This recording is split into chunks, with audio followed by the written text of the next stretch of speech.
kursi sebelum ini kepada 89 kursi. Dan Barisan Nasional daripada 140 kursi hanya menjadi 133 kursi.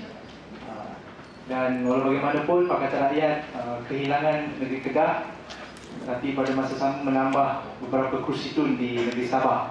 Dan selain daripada kita melihat proses demokrasi di Malaysia ini berjalan, muncul juga beberapa dakwaan dan juga tuduhan bahawa proses pilihan raya kali ini adalah yang paling buruk. Hanya dimenangi oleh Pakatan, maknanya kita dah ada kerajaan baru pada 5 Mei yang lalu. Tapi apa yang berlaku adalah benda itu tidak berlaku.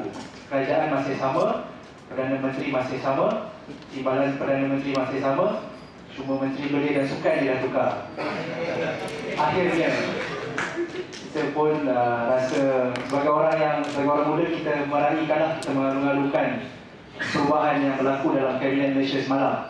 Baik, jadi saya tak nak ulas panjang tentang proses pilihan raya sebab sebentar lagi kita akan ikuti kupasan dan juga perkongsian daripada 4 orang ahli panel kita.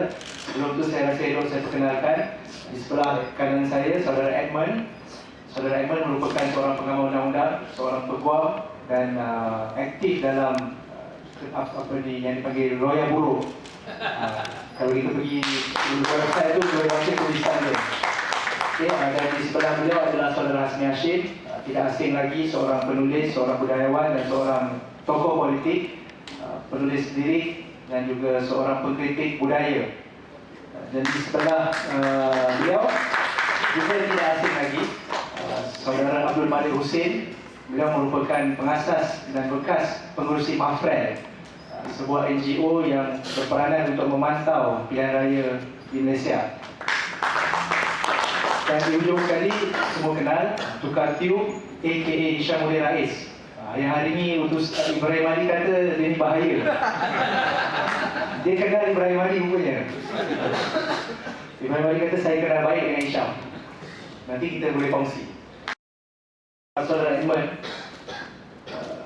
saya relate balik dengan perkembangan sekarang ni bahawa ada dakwaan penyelewengan dalam pilihan raya dan ada 27 kursi parlimen yang dikenal pasti oleh Pakatan Rakyat bahawa ada penyelewengan dan diorang sedang kumpul bukti dan evidence, dan sekiranya ada bukti yang cukup maka mereka akan buat petition di mahkamah. Boleh tak Saudara Edmund kongsi apakah kebaran kalian tinggi untuk petition tersebut dilayan oleh mahkamah, dan apakah mahkamah akan berlaku adil untuk melayani petition sebanyak 27 kursi? Kalau 27 tu betul-betul mahkamah menilai pakatan, maka akan berlaku perubahan kerajaan. Saya persilakan Saudara Edmund. Terima kasih Moderator Ali. Semalam saya telah berjumpa dan bermasyarakat dengan pasukan dan program-program lain dan beberapa MP dan telah mendapat update berkenaan bukti-bukti yang sedang dikumpul untuk petition pilihan raya. Dan kami telah membuat satu checklist bagi semua pelajar dan semua parti-parti politik supaya mendapatkan bukti-bukti yang kita boleh gunakan di mahkamah. Dari dalam petition pilihan raya ada sebenarnya 3 kategori. Kategori pertama adalah kategori corrupt practice atau rasuah. So yang paling jelas adalah memberikan voucher, memberikan wang, memberikan cek di Hulu Rajang. Calon PKR telah menunjukkan saya satu fotograf yang telah diberikan kepada ketua kampung, macam tu. So fake corruption di mana diberikan untuk membeli memilih satu calon over calon yang lain. Dan semalam bukti yang sangat baik kalau melihat website aliran, mereka telah melihat ramai orang yang telah beratur di luar, di depan balai polis saja mendapatkan voucher beberapa ratus untuk kerana calon BN telah menang. Dan mereka yang calon BN yang kalah, mereka pergi tak dapat wang. So aliran itu telah membuat siasatan, itu bukti yang sangat pokok, direct corruption, corrupt practice. Kategori yang kedua adalah yang dipanggil general cheating atau general bribery, di mana kalau kita lihat ada ceramah dengan makan malam, dengan makan tengah hari, memberi angpau atau memberi ucapan, kata kalau kamu memilih calon ni, kami akan memberikan satu sekolah atau memberikan satu dewan atau memberikan satu jambatan yang baru. So itu generosity. Generosity maknanya macam beri janji-janji development. So itu adalah kategori yang kedua yang perlu dikenal pasti. Kategori yang ketiga itu adalah bukti di mana peraturan-peraturan pilihan raya tidak diikuti. So ini adalah terpulang kepada apa yang Pak Cabar akan berikan kepada kami. Macam borang 14 seharusnya diberikan kepada wakil. Kalau tak diberikan, itu adalah satu alasan untuk kami mencabar keputusan tersebut. So kategori ketiga-tiga kategori ini sedang disiasat dan kami berharaplah ada bukti yang kokoh supaya kita boleh memfahamkannya. Tapi tempoh masanya sangat ketat. Kita ada hanya 21 hari daripada tarikh keputusan digazetkan. Atau bagi produk praktis rasuah, kami ada 28 hari daripada masa rasuah itu diberikan. Jadi bagi kes-kes rasuah, tempoh sudah berjalan dalam 28 hari. Isu mahkamah kita tahulah, badan kehakiman di Malaysia perlu diperbaiki. Tak semestinya not as independent as you like it to be lah, tak bebas lah. Tapi petition pilihan raya sejak pilihan raya di Malaysia sejak merdeka ada prinsip di mana dia kata mahkamah tidak akan sewenang-wenangnya menukar keputusan rakyat melalui pilihan raya. Jadi sesiapa yang mencabar menggunakan petition pilihan raya mempunyai satu there's an uphill task lah, sukar. Kerana ada dua macam hurdle, dua masalah yang mesti dihadapi. Perkara pertama adalah drafting, reading petition yang ada itu mesti sangat bagus. Ada satu one mistake and you are out. Dan banyak prosedur yang mesti diikuti. 10,000 sebagai deposit. Kalau petition tu tak ada dalam file mahkamah dengan cop mahkamah pun kena buang. Banyak benda. So prosedur 90% dari pengalaman saya dan penyelidikan saya, 90% of election petition semua kena buang kerana apa yang dipanggil preliminary objection. Maknanya prosedur lah. Dan ini pasti akan digunakan oleh SPR. Selalu mereka guna preliminary objection dan selalu calon yang benar menggunakannya. Tapi untuk to be fair, kami juga menggunakannya. Kerana di masa tahun 2008, bila saya mewakili Lee Chu Kiong, parti PKR masa itu, dan Chan Lee Kang di Deja, parti PKR juga, kita dalam benang mendapat kos yang tinggi kerana drafting dia, prosedur dia yang telah difahamkan terhadap kerusi-kerusi itu tak bagus. So kita telah masukkan preliminary objection, kita telah menang tanpa pergi berjaya. So it works both ways. So we must be fair, it works both ways. Tapi itu yang susahnya, the drafting yang sangat penting. That's why you need good lawyers and that's why you need to pay the lawyers.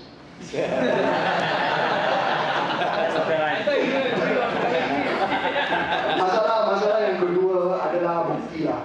Bukti itu kalau rasuah, menunjukkan rasuah atau ada wang diberikan. Bukti itu mesti bukti yang mencapai tahap jenayah, kes jenayah, beyond reasonable doubt. Bukan bukti civil. Saya percaya you atau saya tak percaya you. It must be beyond reasonable doubt. Tak ada ragu-ragu. Macam kes di mana seorang dihukum mati gantung kerana mengedar dadah, standardnya sangat tinggi. So bukti rasuahnya standard sangat tinggi. Tapi kategori yang ketiga yang saya nyatakan tadi, peraturan-peraturan pilihan raya, standardnya lebih rendah. Kalau borang 14 tak bagi, Pacar akan kata tak bagi borang 14, kita boleh cabar di mahkamah. So itulah secara ringkasnya petition pilihan raya. Dan berharaplah kalau ada bukti yang hukum, kita boleh terus masuk ke mahkamah untuk cuba membuktikan masalah-masalah dengan pilihan raya. Terima kasih saudara. Melalui putusan makin gairah main isu perkauman. Bila kalah ni, semua salahkan China. Apa lagi China mahu? Kata utusan. Kemudian ada pula yang buat PC, minta boycott produk China. Jangan beli barang-barang keluaran peniaga China. Mungkin dia, kalau dia stable, dia tak makan pil chicken and on. Kita suruh dia cari pil lain. Jadi saya nak tanya kepada saudara Hasmi, sejauh mana isu perkawaman ni sekarang, sejauh mana dia masih memberi kesan ataupun boleh mempengaruhi pemikiran dan juga tindakan rakyat? Assalamualaikum, selamat malam. Terima kasih banyak kepada Tuan Abang Ali Hussein dan Abang Syambil Aziz.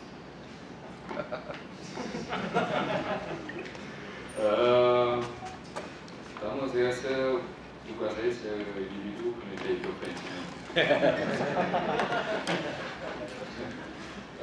Okey, kita tahu ada orang yang sebut bahawa kebangkitan kali ini adalah kebangkitan China dalam pilihan raya hubungan baru. Itu hanyalah kata lain kepada kebahagiaan MCA. Dia tak kata MCA mati, tapi dia kata kebangkitan China. Jadi itu hanya istilah dia. Sebab orang China terpaksa juga mengundi. Mana ada orang China tak keluar mengundi dalam semua pilihan raya sekalipun. Tapi yang penting bagi saya, kebangkitan China itu tak cukup. Sebab kursi, saya ada dokumen tadi sebenarnya. Tetapi oleh kerana saya datang tadi melalui LRT dan saya ada meeting sebelum ini, dokumen itu sekarang tengah sampai dalam on the way, biasalah. Dan on the way datang kembali, nanti saya akan sebut. Misalnya tidak ada satu kursi yang kuat yang hanya mengharapkan orang Cina untuk memenangkan kursi berkenaan.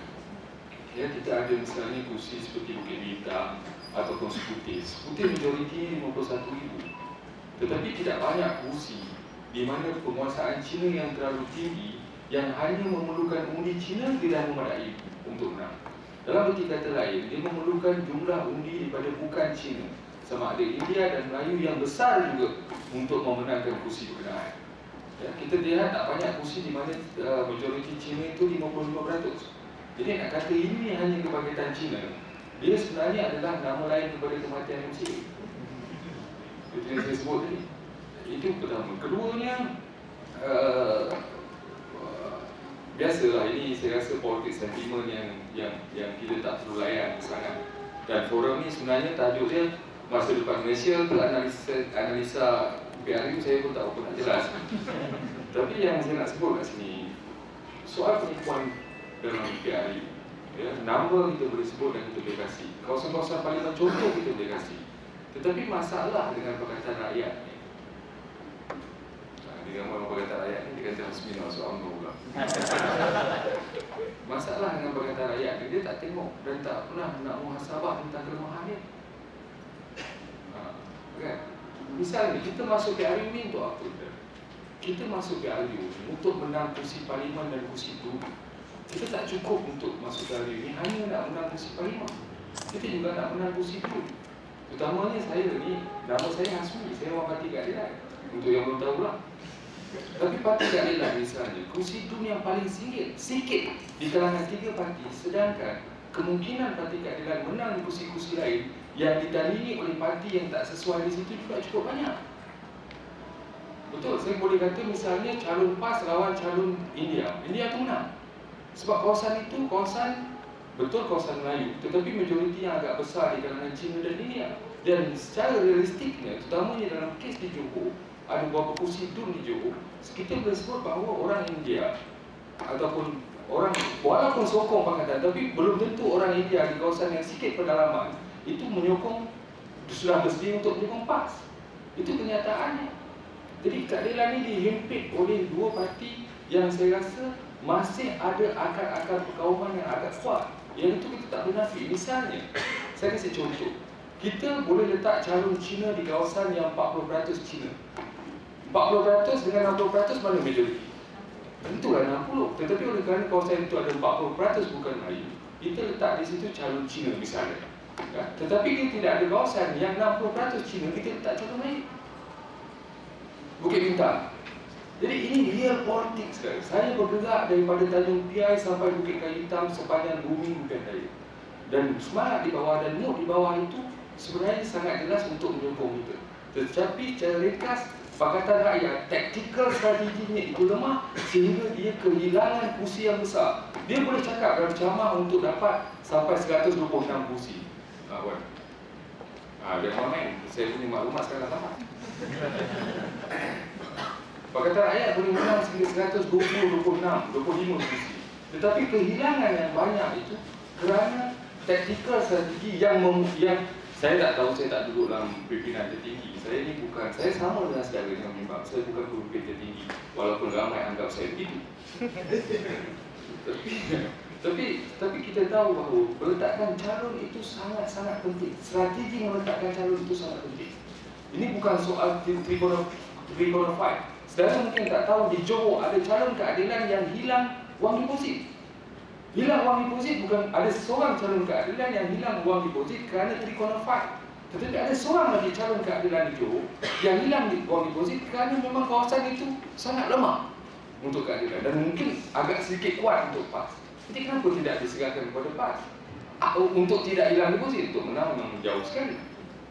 Jadi dekat sini, selain kita attack UMNO Bersatu, siapa yang tak tahu yang dia orang tu?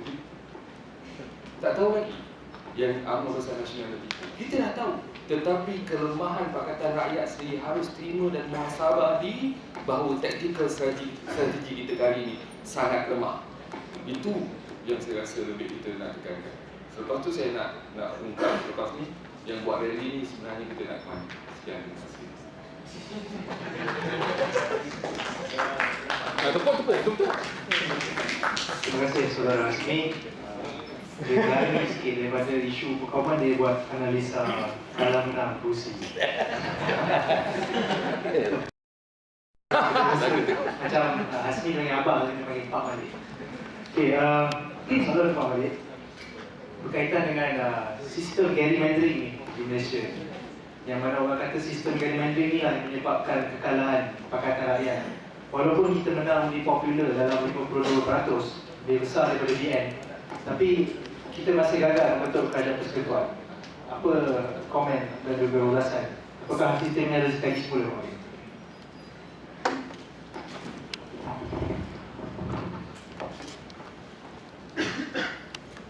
Yang saya muliakan tujuan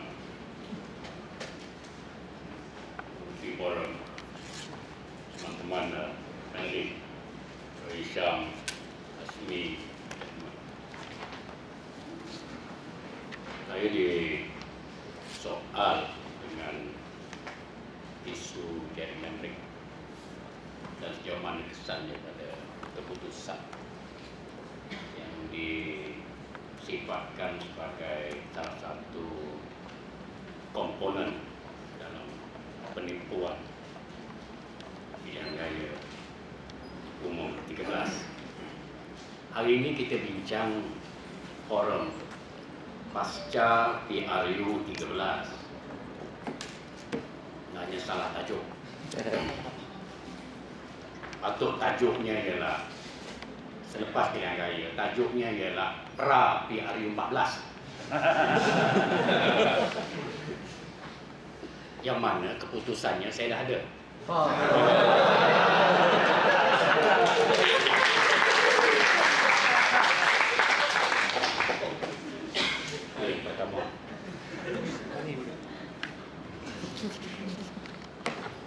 Tak betul lagi. Tajuk salah. If you talk about gerrymandering, you're talking about systematic rigging of the election boundaries in order for the ruling party to win the next general election. So you're talking about PRU 14. So gerrymandering yang lepas itu akademik. Dalam kajian saya, sejak saya mula terjun untuk mendalami pilihan raya tahun 78 sehinggalah ke 2013 tahun ini. Biasanya kita dengar proses pilihan raya itu, penipuannya lebih fokus kepada isu yang berkaitan dengan kertas undi pada hari undi. Hanya soal proses hari undi saja yang jadi isu. Hakikat yang kurang diberikan perhatian ialah satu komponen yang paling besar dalam sistem demokrasi di Malaysia ialah soal persempadanan pilihan raya. Itu dia creation of the election boundaries. Dalam pengamatan saya, keputusan yang baru lalu 133 kerusi Barisan Nasional ada 3 elemen yang menjurus kepada keputusan 133 kerusi Parlimen Barisan Nasional.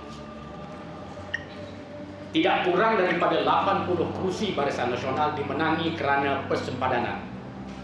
Nothing to do with what happened on polling day of the 5th of May. Kalau tak ada polling day of 5th of May, dia dah menang tak kurang daripada 80 kerusi. Tak kurang. Faktor yang kedua ni yang memenangkan Barisan Nasional dalam PRU 13. Komponen yang keduanya ialah penyelewengan dan manipulasi daftar pemilih. The manipulation of the electoral rolls that been prepared by the Election Commission that contribute to at least 20 seat parlimen. Makanya selebihnya lebih kurang 30 kursi itulah proses. The whole election on the 5th of May was about 30 seat. Yang ini kena garap benda ni dulu. Ini based on my research. Ya. Bagaimanakah benda ini natijahnya jadi demikian? Ada 3-4 sebab how kita arrive pada keadaan yang begini. Pertama ialah sebaik saja merdeka. Kalau kita anggap kita ni merdeka pada tahun 57, kita dianugerahkan, dihadiahkan oleh kolonial Inggeris suatu sistem politik yang dinamakan sistem politik Westminster Democracy. Westminster Democracy ini elemen dia dari segi proses. Dia berapa minit? RTM bagi 10 minit. You bagi berapa? 15. Sekarang berapa? Sekarang boleh 7 minit. Berapa minit? 25 minit. Oh, 5 minit. RTM bagi 10. So, Westminster Democracy ini antara intipati yang penting dalam sistem Westminster Democracy itu ialah kita mengadakan sistem pilihan raya first past the post. Artinya kita mengamalkan sistem pilihan raya memilih satu wakil dalam satu-satu kawasan to elect a single member of a single seat, baik di parlimen maupun bagi kursi Dewan Undangan Negeri. So we have a constituency election on the basis of first past the post.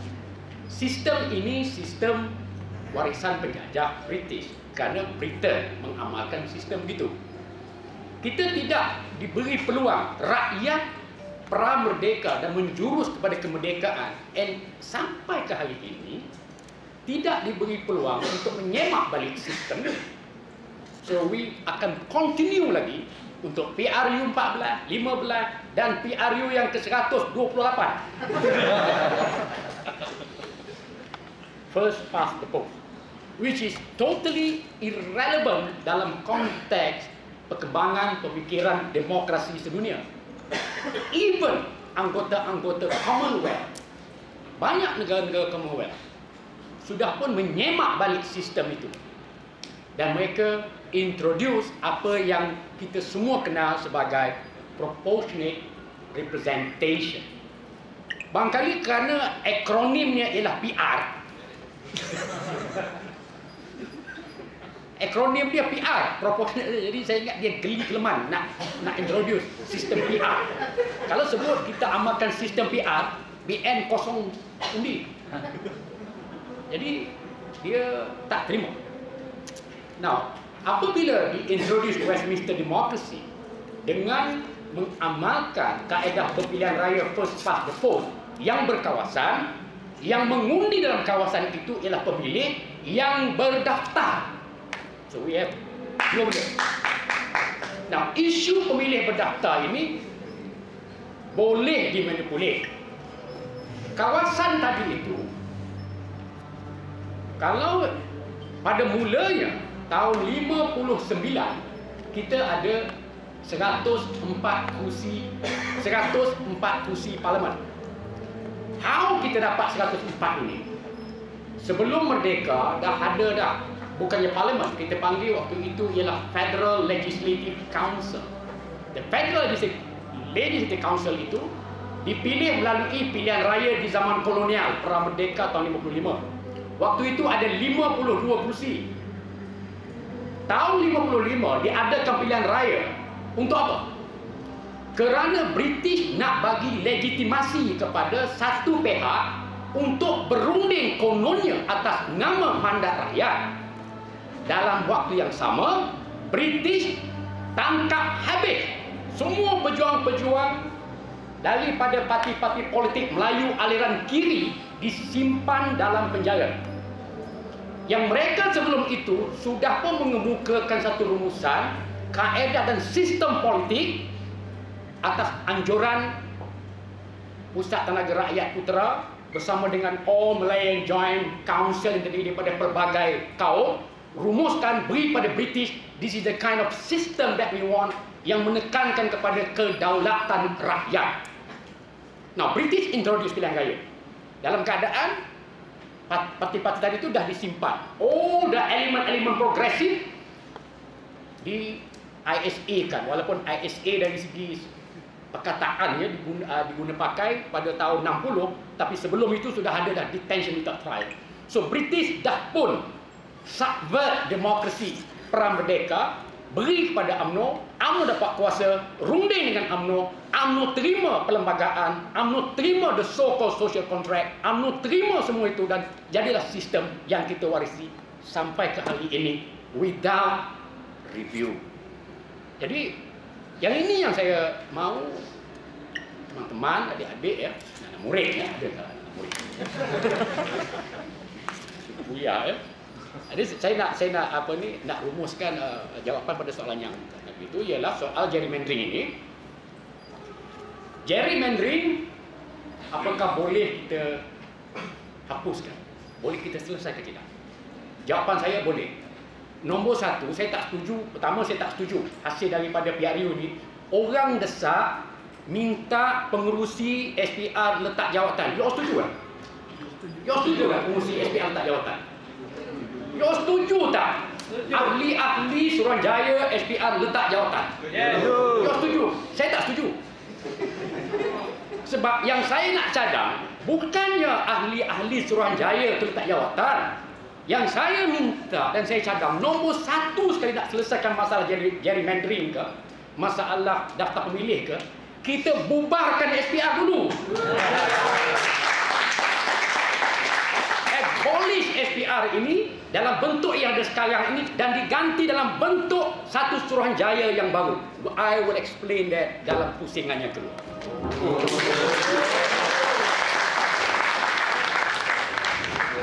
Terima kasih Pak Malik. Dia kelas tentang pilihan raya, tentang macam-macam ada minat, sejarah. Jadi buka Twitter, search Abdul Malik Hussein. Dia dah aktif lah. Seterusnya kita nak berkongsi dengan saudara Isham. Saya nak bangkitkan tentang perkembangan sekarang, maknanya kita Pakatan Rakyat sekarang ni. Selepas pilihan raya, kita mendakwa bahawa ada berlaku penyelewengan dan Datuk Seri Anwar beserta beberapa orang pimpinan pakatan telah mengambil tindakan untuk menghimpunkan rakyat. 10,000, baru-baru ini di Kalajaya 120,000, kemudian di Batu Kawan, baru kemarin di Kuantan dan semalam di Johor Bahru, menyaksikan ramai rakyat turun. Jadi pada masa sama, beberapa pihak, terutamanya pengundi atas pagar, bising kata Sudahlah, kita dah habis, sekarang ni bukan masa untuk politik. Termasuk ada juga seorang tokoh politik pun menyeru supaya sudah-sudahlah, jangan heret rakyat. Sekarang masa untuk kita bekerja, masa untuk kita deliver. Jadi saya nak minta pandangan Saudara Syam, apakah rasional di sebalik berhimpun ini? Saudara Pengerusi dan Juan balik Edmund Hasmi, kawan-kawan sekalian. Saya datang dari mazhab yang tidak percaya, tidak pernah yakin bahawasanya pilihan raya di negara dunia ketiga boleh diubah melalui pilihan raya. Kalau pilihan raya di dunia ketiga boleh mengubah apa-apa, pilihan raya itu telah lama diharamkan di dunia ketiga. Ini sejarah. Jadi saya menjadi mind-boggling kerana saya telah menulis perkara ini sampai semenjak zaman reformasi ini mengatakan bahawa pilihan raya ini adalah satu penipuan. Yang dibincangkan oleh Edmund tadi adalah makro, detail. Yang dibincangkan itu, untuk saya itu sangat menyeluruh bahawa sistem pilihan raya itu adalah satu struktur yang pembohongan, penipuan. Jadi yang kita lawan, saya mengatakan yang dilawan oleh Pakatan Rakyat itu bukan United Malay National Organisation, bukannya MCA, bukan MIC, bukan parti-parti politik. Yang dilawan itu adalah satu struktur. It's a structural system. You are against a system, a structural system represented, diwakili oleh Suruhanjaya Pilihan Raya yang dicadangkan harus dihapuskan. Ini satu. Jadi kerana itu, jadi metodnya sekarang, jikalau kamu telah tahu bahawa sistem ini diwujudkan untuk menipu, apakah langkahnya harus memasukkan sistem ini? If you know that the system is cheating, so how do we go about? Not how to win election through the system, but how to overthrow the system. Therefore, I propose street protest. Street protest. Jikalau kamu telah tahu bahawa sistem ini menipu, sistem ini struktur ini dibuat untuk menipu kamu, dan kamu cuba to do thing, membuat sesuatu perkara berulang-ulang, perkara yang sama dengan harapan ianya akan mengeluarkan hasil lain, adalah satu kegilaan. Doing the same thing over and over again in the hope that the result will be different is a crazy job. So ini dia. Jadi hakikatnya pilihan raya ini adalah satu penipuan. Tidak ada, there is none in the history of the third world country, in Latin America, in Africa, in the Middle East. Election come out to change the government. Never, jamais, plus jamais, as the French say. Never, jamais, plus jamais. Tidak ada.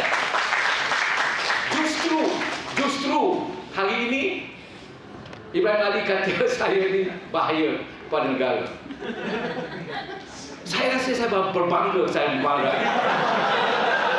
tetapi saya cukup kecewa.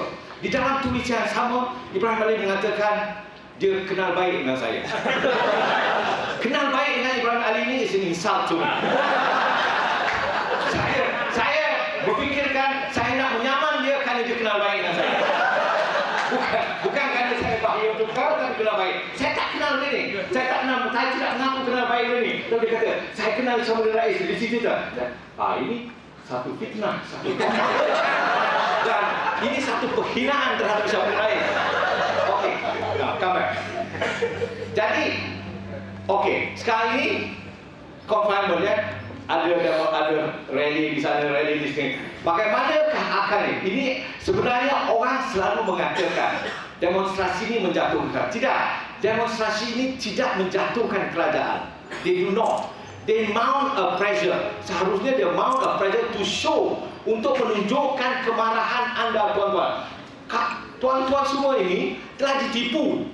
Ada pula ni mamat-mamat mangkuk-mangkuk ni, reconcile lah, marilah kita berbaik-baik, marilah kita salam, ciumlah tangan nanti, ciumlah. These are men, pure manners, you know. This artifati orang ni kata, marilah, termasuk Amir Muhammad tu, tanda tangan lah, marilah kita baik, reconcile. How could you reconcile? Adakah kamu nak reconcile seperti reconcile ni? Adakah orang Islam tu nak makan babi kerana babi tu disembelih? No, there's no way. There's no way you could do that. There's no reconciliation. Tidak ada berbaik-baik dengan orang yang nak menipu kamu. Dan yang saya mind-boggling, the most mind-boggling thing for me, I've been thinking, I've been writing, saya telah menulis, saya telah berbincang. Di Dewan ini, saya rasa lebih daripada 6 kali saya katakan lebih awal tu, tidak, kamu tidak akan menang PRU 12, 13, 14, PRU 500 satu struktur tidak akan menang. Saya dah mati ditanam gali balik pun kamu tak menang. Impossible. It is impossible. It is about a system. It is again a system that is created. Kalau saya nak ceritakan sistem ini, saya dalam kuasa pemandu bersih. It's a pure madness system. Ini yang detail-detail ni kita lupakan. Kita lupakan. Orang kata, oh, one of the most amazing thing here is adalah apabila orang itu menuntut bukti. Why that the Malaysians are so obsessed with the bloody fucking bukti? Can they see that the Bangladesh was caught? Can they see the thing that bukti mana bukti?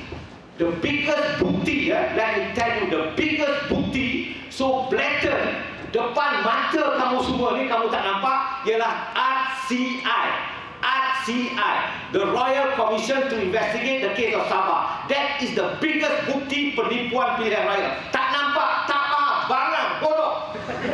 Why can you think like that? What is wrong with you, Malaysia? What is wrong with you? What is wrong with you? You cannot see.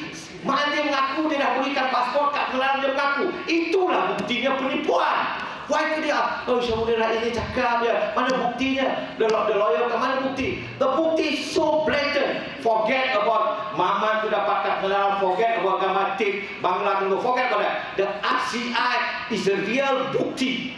Am I saying that? Am I mad? Or I'm talking to mad people? Okay, so sekarang the proposal di negeri-negeri ni, okay, the political party say dia kata, oh, dia katakan, oh, ada yang tak nak turun ke street. Okay, about you turun to the street or not turun to the street is optional. It's optional. Seperti juga kamu, kalau kamu suka kena tipu tak kena, it's optional. It's up to you. But the trend of history today, trend dalam dunia hari ini, anak-anak muda akan keluar ke jalan raya. Kalau kita suka tak, it's everywhere. Whether it's in Seattle, New York, Paris, London, everywhere, it's the general trend. It's cool to be on the street. It's cool to protest. It is. It look cool. It look trendy. You wear black jacket, you wear denim jacket, 505, 501. It's cool. So it's a cool thing to do. And you have to be cool. You have to go to the street. Once in a lifetime. But the most important thing, ada satu benda yang paling mustahil. Kalau kita menjatuhkan kerajaan Barisan Nasional ini, kita membuat satu national narrative. This is the most important thing. A lot of people forget about it. Kita tidak memiliki national narrative. Orang Indonesia memiliki national narrative. Dia angkat senjata, bambu runcing lawan British, lawan Belanda. Kita di Malaysia ini 31 Ogos, hari malapetaka itu bukan kita bangun melawan British. Orang bangun melawan British, menentang orang melawan British. Those people who fought the Merdeka, so-called Merdeka, is the people.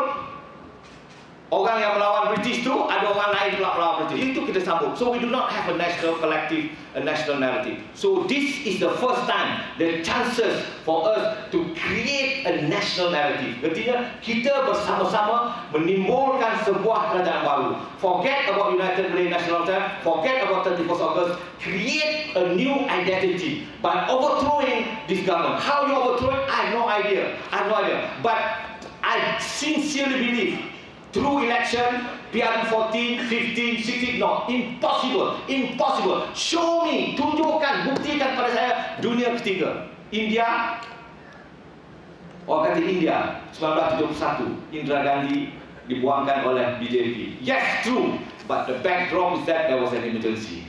Otherwise, where? All, in the last time is Kenya. Before we have election, another common country. That's fraud. SPR Kenya sama rupa dengan SPR Malaysia. Kecuali di sana buntutnya lebih hitam. Yes, it's quite true. It's a darker asshole than here. So the rest is the same. They practice the same thing. They are part of the colonial heritage of the British. So that is the thing. So for me, my counter proposal is that, seperti Najwa kata, apa akhirnya? Saya tak tahu apa akhirnya rally ini. Untuk saya, semua ni adults ya. If you go petting, you arouse the sexual desire, you must have ejaculation. Yeah. You have to. You cannot go to Kelana Jaya, romen, tak ada apa-apa. Pergi ke Penang, romen, tak ada pancot. You have to have pancota. It has to. It's quite normal. specified. Even if you wank, if you masturbate, it has to bring orgasm. So the orgasm must come. I don't know how. How Anwar Ibrahim going to lead the orgasm of the nation, I have no idea. I'm not one of them. I'm not that. So but you have to have an orgasm. Without orgasm, there will be dissatisfaction. The whole nation will be thrust